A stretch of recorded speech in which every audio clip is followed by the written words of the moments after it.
They said my child would change everything, but I never expected this to happen. You were born to change the world. I hated that. My world wasn't perfect. In fact, it wasn't even good. But human survival is based on our need for the status quo. This is true even when business as usual is slowly drawing life out of us, second by second. We walk happily forward, somehow able to forget the fact that passing time is another way of describing death. My life, a wise man once said, is measured out in coffee spoons. You took all that away from me. And I hated that.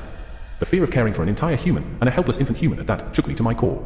I was so much more afraid of facing you than, well, anything, that nothing frightened me. There's no fear of getting fired once you've already quit.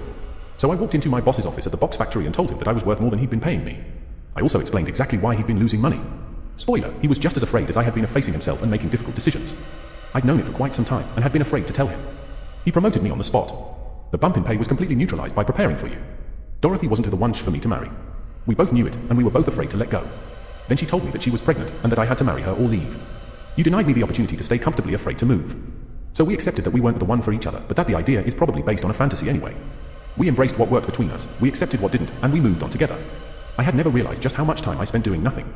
Internet chat rooms, watching TV, hitting the snooze button, sitting on the couch, spending an hour getting ready for the day when I can make it happen in 9 minutes, 19 minutes here, 13 minutes there. Holy shit, I was wasting 24 hours of every week on absolutely nothing whatsoever. Were those things worth a day of my life? No, but I gladly paid the Reaper anyway, and I was agonized when I learned I'd have to give that up.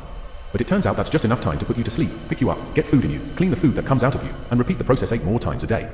I would have to construct my entire life around this reality.